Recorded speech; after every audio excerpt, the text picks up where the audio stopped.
Bienvenue dans le jour 9 du défi 21 jours de prière pour ta guérison. Alors, je me présente rapidement. Moi, c'est Shelga. Je suis la fondatrice de la plateforme Femmes chrétiennes en santé. Et aujourd'hui, mesdames, j'aimerais qu'on prenne un vrai moment, un cœur à cœur entre femmes de foi, entre femmes qui portons beaucoup sur les épaules. Et le sujet que j'ai choisi aujourd'hui, c'est l'obéissance. Vous savez, l'obéissance qui guérit, l'obéissance qui libère, l'obéissance qui demande de lâcher prise. Parce que ce que tu refuses de lâcher, inévitablement, t'épuise. Si le sujet t'interpelle, je t'invite à t'installer confortablement, stylo et carnet en main. C'est parti. Alors, avant de commencer, il est important que je te dise, dans la foi chrétienne, lâcher prise ne veut pas dire abandonner. Mm-mm. Lâcher prise, c'est plutôt égal à arrêter de porter ce que Dieu ne t'a jamais demandé de porter. Et je sais, ce n'est pas simple. Pour une femme de foi, lâcher, c'est comme accepter de relâcher le contrôle, c'est de renoncer à dire je gère, je gère, je gère, c'est de s'arrêter même quand on a envie de continuer, ou encore c'est de faire confiance avant même de comprendre. Le lâcher prise, ce n'est pas une faiblesse, mesdames. C'est une forme d'obéissance, et c'est l'obéissance qui guérit. Alors pourquoi c'est si difficile? Écoute, si lâcher prise était facile, tu l'aurais déjà fait, n'est-ce pas? Et je vais t'expliquer pourquoi c'est si difficile. Ton cerveau, il a un rôle, un seul, c'est de te protéger. Donc il préfère ce qui est connu, il préfère ce qui est prévisible, ce qu'il a déjà vécu, et même si ça te fait mal. Il va chercher la sécurité et non pas la transformation. Alors quand Dieu te dit lâche cette relation, lâche ce combat, lâche cette façon de faire, eh ben ton esprit il a envie d'obéir.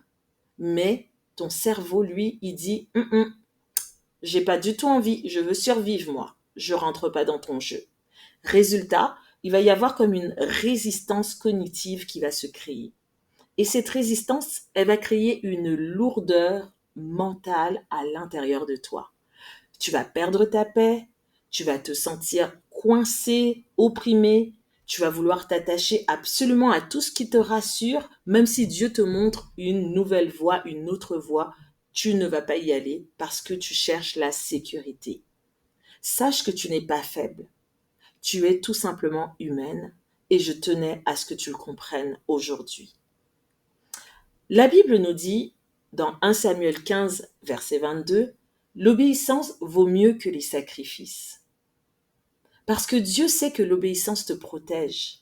L'obéissance clarifie, l'obéissance va alléger tes pensées, elle va fermer les portes à la confusion, elle va même te repositionner dans la volonté de Dieu et elle t'empêche de te perdre dans tes propres forces. Alors obéir, ce n'est pas faire plus. Obéir, c'est faire moins, mais faire juste. La vérité, la vraie, ce n'est pas ce que tu vis qui t'épuise, c'est ce que tu refuses de remettre à Dieu. Tu vas t'épuiser quand tu t'accroches à une relation qui n'a pas de sens, que tu maintiens un rythme que Dieu ne t'a absolument pas donné, que tu vas porter seul ce que Dieu veut porter. Tu veux tout comprendre avant d'avancer. Dieu te dit vas-y, toi tu dis je veux savoir où je vais. Ça ne marche pas. Tu continues à contrôler même quand Dieu te dit stop. Alors, tu n'es pas fatigué parce que tu fais trop. Tu es fatigué parce que tu tiens encore quelque chose que Dieu t'appelle à lâcher. La fatigue spirituelle vient de l'attachement, pas de la saison. Il faut savoir relâcher, mesdames. Quand Dieu veut que tu lâches, ton esprit te le dit avant ton cerveau, avant ta tête. Et il y a des signes, tu le sais, Dieu te parle. Lorsque tu perds ta paix, lorsque tu as les pensées qui s'agitent à l'intérieur de toi, que tu n'arrives pas à dormir, lorsque tu es agité émotionnellement parlant, quand tu es incapable d'avancer malgré tous les efforts que tu déploies jour après jour, comme si on te tirait dans plusieurs directions à la fois, eh bien sache que Dieu te parle. Aujourd'hui, je vais te laisser avec un exercice. Un exercice très simple, mais très puissant. Je vais t'inviter à fermer les yeux juste un instant. Ne le fais pas si tu es en train de conduire en m'écoutant. Mais si tu es dans une position sécuritaire, ferme les yeux juste un instant et demande-toi ceci. Seigneur, montre-moi ce que je tiens si fort que ça m'empêche de tenir ta main. Parce qu'en effet, si tu tiens quelque chose fort dans cette main-là et que tu essayes en même temps d'attraper la main de Dieu, tu ne pourras pas le faire. Donc il est primordial que tu déposes ce que tu tiens dans les mains afin de pouvoir longer ta main et tenir celle de Dieu. Alors tu vas laisser tranquillement monter un mot, une situation ou une image dans ton esprit. Ça peut être une peur, ça peut être une relation, ça peut être une habitude, ça peut être un attachement, un plan personnel, peu importe. Laisse le Saint-Esprit t'éclairer. Puis tu vas dire simplement cette phrase. Seigneur, je te remets cela aujourd'hui. Seigneur, je te remets cela aujourd'hui. C'est ça, mesdames, le vrai lâcher-prise. C'est pas un grand geste, c'est juste une main qui s'ouvre vers Dieu. Et je te le dis avec douceur, lâcher, ce n'est pas tout abandonner. Lâcher, c'est plutôt dire, Seigneur, je n'ai plus besoin de tout contrôler pour me sentir en sécurité. Parce que lorsque tu lâches, Dieu prend place. Lorsque tu lâches, tu commences à respirer. Et lorsque tu lâches, ton esprit s'apaise et ta guérison commence. Alors oui, mesdames, le lâcher-prise n'est pas facile, mais avec Dieu, il est possible.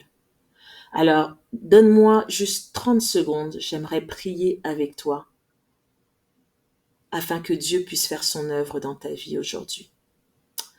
Seigneur, aide-moi à lâcher ce que tu n'as pas prévu pour moi. Je t'en prie, Seigneur, renouvelle mon esprit. Apprends-moi la confiance qui libère. Montre-moi ce que je tiens encore dans mes mains et donne-moi la grâce d'ouvrir la main et de relâcher. Je renonce au contrôle au nom de Jésus. J'abandonne la peur au nom de Jésus et j'aligne mon cœur à ta volonté. Car l'obéissance à ta voix, c'est ma guérison et c'est ma force. Et c'est ainsi que je t'ai prié au nom du Père, du Fils et du Saint-Esprit. Amen, amen, amen. Waouh, merci d'avoir vécu ce jour 9 avec moi. J'ai jamais assez de mots, je ne sais jamais comment m'exprimer pour vous dire à quel point je suis reconnaissante que vous soyez aussi nombreuses à suivre ce défi. Ça me donne un courage, ça me donne une force supplémentaire pour ne pas lâcher la cadence. Merci, merci à chacune d'entre vous, mesdames. Et si cette vidéo vous a touché, écrivez simplement en commentaire « Je lâche ».